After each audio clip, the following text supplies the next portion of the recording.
여러분 안녕하십니까? 오늘도 아침 예배에 찾아오신 성도님들을 진심으로 환영합니다. 오늘은 목사님께서 그리스도인들이 사랑으로 연합되어 거룩한 삶을 살아갈 때 필요한 말씀을 준비해 주셨습니다. 하나님께서 주신 서로 사랑하라는 계명은 어떻게 지킬 수 있는지 배우는 귀한 시간 되시길 간절히 바랍니다. 이제 기도하겠습니다. 하늘에 계신 아버지, 우리에게 예언의 빛과 복음을 주시고 때를 분별할 수 있도록 인도해 주심에 감사드립니다. 순간순간 올라오는 잘못된 생각과 감정에서 벗어나 주께서 주시는 평안과 확신으로 들어갈 수 있도록 날마다 우리의 마음을 붙잡아 주시옵소서. 오늘은 어떻게 하면 성도가 사랑으로 연합할 수 있는지 배우려고 합니다. 겸손한 마음으로 말씀을 듣고 순종할 수 있도록 도와주시옵소서.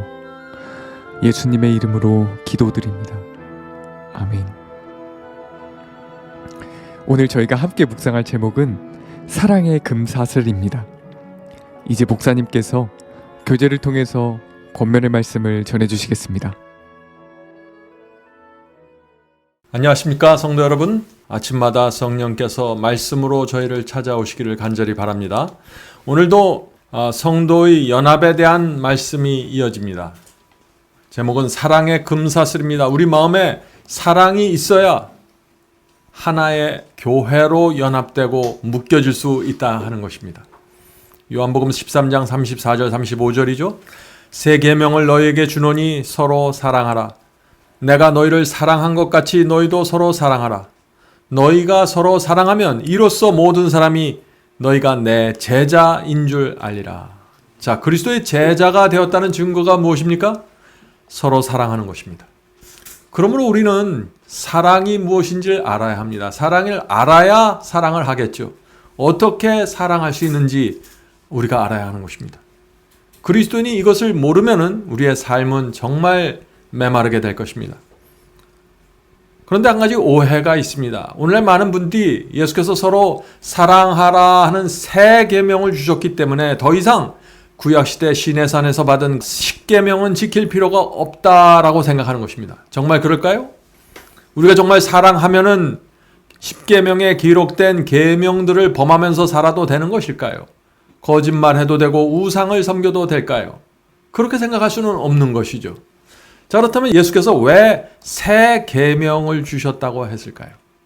이 새 계명에 대한 말씀은 제가 유튜브에 올려놓았습니다. 여러분들 꼭 시간이 되는 대로 들어보시길 바랍니다.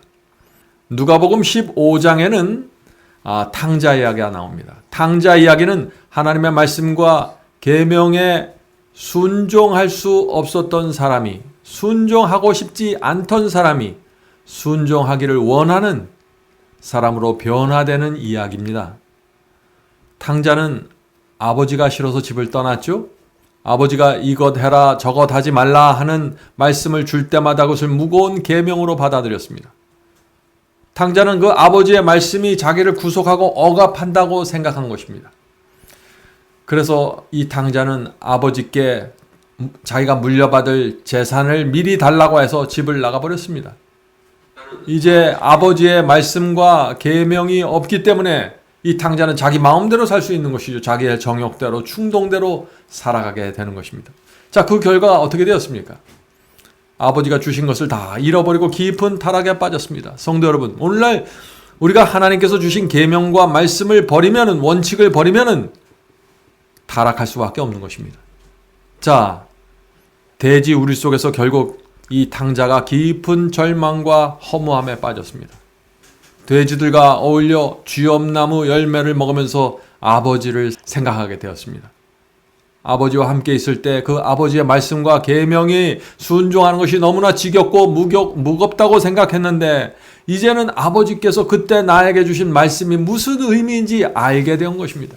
나에게 이런 말씀 저런 계명을 주셨던 것은 나를 사랑하기 때문에 주신 것이구나. 내가 그 말씀 속에서 거하고 그렇게 순종하면서 살 때 가장 행복했던 것이었구나 라고 깨닫게 된 것입니다. 아버지께서 주셨던 그 말씀과 계명이 결국 나를 보호하는 울타리였다는 사실을 깨닫게 된 것입니다. 성도 여러분, 이 탕자는 돼지우리 속에서 아버지의 마음을 보게 된 것입니다. 아버지의 사랑을 알게 된 것입니다. 그래서 일어나서 집으로 돌아가게 된 것입니다. 아버지의 말씀과 계명을 이제는 새로운 각도로 새로운 눈으로 바라보게 된 것입니다. 아버지가 주었던 그 모든 계명들이 더 이상 자신을 얽매고 구속하고 무거운 것이 아닌 것이라는 사실을 깨닫게 되었습니다. 성도 여러분, 집 떠나기 전에 주셨던 아버지의 말씀과 돌아온 이후에 아버지께서 주신 모든 말씀과 계명은 똑같은 것이었습니다. 달라진 것이 아무것도 없었습니다. 달라진 것이 무엇인가요? 그것을 받아들이는 아들의 마음과 태도가 달라진 것입니다. 그래서 이 탕자에게 아버지의 말씀이 새로운 계명, 새 계명이 될 수 있었던 것입니다. 자, 그래서 요한일서에 보면 이런 말씀이 있죠. 요한일서 2장 7절 8절입니다. 요한일서 2장 7절 8절. 사랑하는 자들아, 내가 새 계명을 너희에게 쓰는 것이 아니라, 이 말씀이 무슨 뜻입니까? 내가 전에 없던 새로운 계명을 주는 것이 아니라는 것입니다. 너희가 처음부터 가진 옛 계명이니 이 옛 계명은 너희가 들은 바 말씀이거니와. 자, 사도 요한이 지금 무엇을 말하고 있나요? 새 계명은 처음부터 있었던 옛 계명이라는 것입니다. 모세와 이스라엘 백성이 시내산에서 받았던 그 옛 계명이 새 계명이라는 것입니다. 어떻게 옛 계명이 이 탕자에게는 새 계명이 되었을까요? 돌아온 탕자, 회개한 탕자의 마음속에는 마치 전에 없었던 새로운 말씀과 새로운 계명을 받는 것처럼 느껴지게 되는 것입니다. 성도 여러분, 우리도 마찬가지입니다. 우리도 탕자와 같은 회개를 하면, 아버지께 회개하고 돌아오면, 이 세상의 대주우리를 버리고 아버지께 돌아오면은 전에 느낄 수 없던 계명의 빛을 보게 되는 것입니다. 회개한 사람의 마음에 나타나는 분명한 증거가 있는데 그것은 계명이 가볍게 느껴지는 것이고, 또 하나는 사랑입니다. 성경이 말하는 모든 영적 경험은 회개에서 시작하는 것입니다. 회개해야만 사랑도 가능하고 계명도 가능하고 변화도 가능해지는 것입니다. 자, 이제 본문 읽겠습니다. 그리스도의 사랑은 예수 그리스도를 믿는 유한한 인간을 무한하신 하나님과 묶는 금사슬이다. 주께서 당신의 자녀들을 위하여 가진 사랑은 우리의 상상을 초월한다. 어떤 과학도 그것을 정의하거나 설명할 수 없다. 어떤 인간의 지혜도 그 깊이를 잴 수가 없다. 성도 여러분, 그리스도의 사랑이 어떻게 우리를 하나로 묶을까요? 그리스도의 사랑은 우리 같은 죄 많은 인간을, 그리스도를 죽인 사람들을, 하나님을 대적하고 사탄의 편에 가버린 인간들을 위해서 나타났기 때문에 우리는 그 사랑을 깨닫게 될 때 감동하고 굴복할 수밖에 없는 것입니다. 그 놀라운 사랑이 에덴 동산 이후 수천 년 동안 한 번도 변하지 않고 지속되고 있다는 것이 놀라운 것입니다. 그 사랑에 우리의 소망이 걸려 있는 것입니다. 그 사랑을 아는 사람마다 탕자처럼 아버지께 두 손 들고 들어오게 되는 것입니다. 아버지의 사랑에 굴복한 이 탕자는 더 이상 아버지 앞에서 이기적이고 교만하게 살 수가 없겠죠.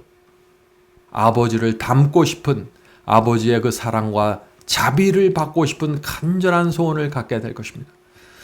자, 이기심과 교만은 우리를 예수 그리스도와 영으로 연합시키는 순수한 사랑을 방해한다.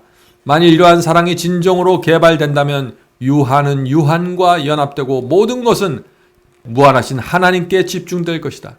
인간은 인간과 연합되고 모든 사람은 무한한 사랑의 마음으로 한데 묶일 것이다.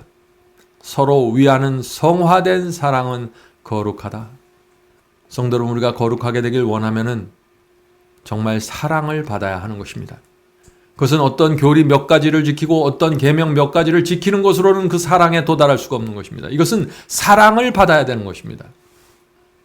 돌아온 탕자처럼 아버지께 용서를 받아야 하는 것입니다. 아버지께서 나를 받아주신다는 그 하나님의 사랑을 깨닫게 되면은 우리의 마음에 나도 하나님의 사랑을 갖고 싶다는 간절한 소원이 생기게 되는 것입니다. 우리 속에 그런 소원이 생길 때 성령께서 지배적으로 역사하시는 것입니다. 우리의 마음이 부드럽게 되는 것입니다. 하나님의 사랑이 우리에게 부어지게 되는 것입니다. 성도 여러분, 이 모든 것은 성령의 역사입니다. 하나님의 사랑이 우리 마음에 부어질 수 있도록 기도해야 하는 것입니다.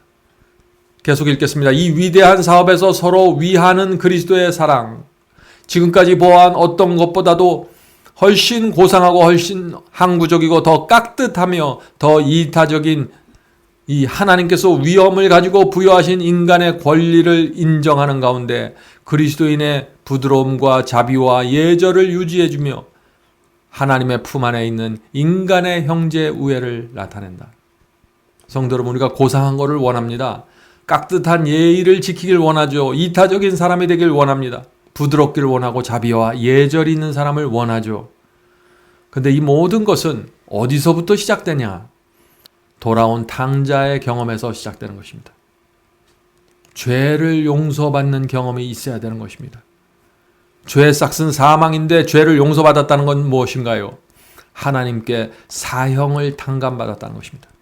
사형을 탕감받은 사람이 어떻게 다른 사람을 정죄할 수 있을까요? 사형을 탕감받은데 어떻게 다른 사람을 미워할 수 있고 나보다 못하게 볼 수 있을까요? 그렇게 되지 못하는 것입니다. 성도 여러분, 내 죄가 무엇인지를 알면 다른 사람의 죄를 묻지 않게 되는 것입니다. 그런 사람에게 자비와 동정의 정신이 나타나게 되는 것입니다. 믿는 자의 마음을 통일성과 우정과 사랑의 띠와 그리스도와 아버지와 하나 되게 연합시켜주는 사랑의 금사슬은 완벽하게 연결해주며 세상에 반박할 수 없는 그리스도교의 능력을 증거한다. 그때 이기심은 뽑혀지며 불성실은 존재하지 않을 것이다. 자, 성도 여러분, 자비와 동정, 사랑이 없으면요 연합은 불가능합니다. 아무리 교인들끼리 같은 진리를 붙잡고 있어도 이 사람들 사이에, 교인들 사이에 문제가 생길 수밖에 없는 것입니다. 왜냐하면 자라온 배경이 다르죠. 학벌이 다르고 재산이 다르고 각 사람의 그릇이 다릅니다. 그래서 서로를 이해하지 못하는 상황이 생기는 것입니다. 그럼에도 불구하고 교인들 마음에 자비와 동정과 사랑이 있다면 연합은 흔들리지 않게 되는 것입니다. 연합은 문제가 없어서 연합이 되는 것이 아닙니다. 문제가 있지만 그것을 덮어주는 사랑과 자비와 동정이 있기 때문에 연합이 견고하게 유지되는 것입니다. 다툼과 분열은 없을 것이다. 그리스도와 연합한 사람은 누구나 완고함이 없을 것이다. 아무도 자기를 인도하는 손을 뿌리치고 자기가 원하는 대로 하다가 걸려 넘어지는 제멋대로 하는 충동적인 아이같이 완고하게 고집부리지 않을 것이다. 자, 그리스도와 우리가 연결이 되면은 사랑과 동정과 자비가 나타나게 됩니다. 그런데 연결되지 않으면 예수님과 우리와 접붙임이 떨어지게 되면 어떻게 될까요? 완고함이 살아나게 됩니다. 쓸데없이 고집부리게 됩니다. 자기 뜻을 주장하게 됩니다. 내가 원하는 대로 살아가게 됩니다. 철없는 아이처럼 충동적이 되는 것입니다. 성도 여러분, 우리가 살면서 우리 속에서 이런 기질이 나타나면은 어떻게 해야 될까요? 로마서에서는 십자가에 못 박아야 한다고 말하는 것입니다. 성도 여러분, 이런 기질들, 악한 기질들, 완고한 기질들, 이런 것은 이 기질들이 우리 속에 다 있는 것입니다. 우리의 육신 속에 있는 것입니다. 그러나 그것이 시험을 받고 자극을 받으면 올라오고 꿈틀거리죠. 그래서 바울은 그것을 십자가에 못 박으라고 말하는 것입니다. 그러므로 성도 여러분, 우리 속에서 이런 기질이 나타날 때 이런 것들이 나에게 있다고 해서 실망할 필요가 없습니다. 우리 모두는 이런 못된 기질들을 갖고 있는 것입니다. 우리의 육신은 거룩하지 않습니다. 악한 것들이 올라올 수 있습니다. 문제는 그것을 못 박지 않고 내버려 두기 때문에 문제가 되는 것이죠. 성도 여러분, 우리 마음에 하나님의 사랑이 있고 자비와 동정이 우리 마음을 지배하면은 악한 기질이 꿈틀거릴 때 그것을 십자가에 못 박게 되는 것입니다. 그것은 성령의 역사입니다. 우리가 그리스도를 정말 따라가기 원하면은 기꺼이 못 박게 되는 것입니다. 성도 여러분, 자비와 사랑이 없는 신앙은 생명이 없는 신앙입니다. 그러나 진리와 원칙이 빠진 사랑도 하나님께 온 사랑이 아닙니다. 그것은 인간적인 사랑이고 진리와 계명이 무시된 사랑은 충동적인 인간의 감정에 불과합니다. 여기에 중요한 밸런스, 균형이 있는 것입니다. 계속해서 오늘 마지막 본문을 읽겠습니다. 사랑은 부드러운 식물이므로 잘 기르고 소중히 다루어야 한다. 그리고 사랑이 자랄 공간을 확보하기 위하여 그 주위에 있는 쓴뿌리들을 모조리 뽑아 버려야 한다. 자, 사랑이 자랄 수 있는, 우리 마음속에서 자랄 수 있는 공간을 확보하려면 뭘 뽑아버려야 된다고 했어요? 쓴뿌리들. 마음에 있는 쓴뿌리들을 제거해야 됩니다. 그래야만 사랑이 자랄 수 있는 것입니다. 그래야만 그것은 우리가 하나님을 최고로 사랑하고 우리의 이웃을 자신처럼 사랑하도록 정신의 모든 능력, 곧 모든 마음을 사랑의 가마 아래로 이끌 것이다. 성도 여러분, 이 사랑은 식물과 같은 것입니다. 우리가 가정에서 식물을 기를 때 어떻게 하나요? 얼마나 정성을 쏟습니까? 잘 기르고 소중히 다루죠? 우리 부부의 사랑도 마찬가지입니다. 부부가 서로 사랑을 잘 보존하려고 노력하고 애를 써야 하는 것입니다. 그래야 유지될 수 있는 것입니다. 서로의 부족함을 이해해 주어야 합니다. 서로의 약점을 보완해 주어야 하는 것입니다. 서로에게 감사를 표현해야 하는 것입니다. 서로를 불쌍히 여겨야 하는 것입니다. 그래야 사랑이 느껴지고 유지되고 자랄 수 있는 것입니다. 그래서 하나님께서도 우리에게 끊임없이 용서를 주시고 받아주시고 도와주시고 인도해 주시는 것입니다. 왜 그래요? 하나님의 사랑을 우리가 느낄 수 있어야 하기 때문에 하나님께서도 모든 것을 다해서 애쓰고 노력하시는 것입니다. 우리에게 사랑을 느껴야 되니까 말이죠. 성도 여러분, 주님께 받은 사랑을 소중하고 잘 간수하시기 바랍니다. 혹시 마음속에 감정의 쓴뿌리가 내리려고 하면은 즉시 뽑아버려야 합니다. 쓴뿌리가 내리면은 사랑은 사라집니다. 성도 여러분, 오늘날 많은 사람들이 사랑을 말하지만은 이게 인간적인 사랑으로 끝나는 이유가 무엇일까요? 그것은 회개하지 않은 채 사랑하려고 노력하기 때문입니다. 회개가 없는 사랑은 존재할 수 없습니다. 진심으로 회개하지 않는데 내 속에서 사랑이 시작될 수 있을까요? 탕자처럼 아버지께 돌아가야 회개해야 하는 것입니다. 사랑은 참된 회개로부터 출발합니다. 탕자처럼 회개한 사람의 마음에 하늘 아버지의 사랑이 부어지게 되는 것입니다. 그런 사람에게 사랑의 열매가 맺혀지는 것입니다. 자, 기도하겠습니다. 하늘에 계신 아버지, 오늘 이 시간에 저희가 하나님의 사랑을 받기 원합니다. 저의 마음속에 사랑을 부어주시옵소서. 저희 인간의 본성 속에는 사랑이 없습니다. 저희 속에는 그저 인간적인 사랑, 얄팍한 사랑, 감정적인 충동적인 사랑밖에 없습니다. 저희가 이 시간에 간구하는 것은 하늘 아버지의 사랑입니다. 용서해 주는 사랑, 자비를 베푸는 사랑, 다른 사람의 죄를 덮어주는 사랑, 잘못을 덮어주는 사랑. 주여 하늘에 계신 아버지, 저희가 이 시간에 이 거룩한 사랑을 받기 원합니다. 저희 속에 마음에 쓴뿌리가 있으면 제거해 주시고 사랑이 자랄 수 있도록 자리를 확보해 주시옵소서. 성령께서 날마다 저희 마음속에 역사하셔서 한번 뿌려진 그 사랑의 씨앗이 잘 자라고 보존될 수 있도록 도와주시옵소서. 모든 말씀 예수님의 이름으로 간절히 기도드립니다. 아멘.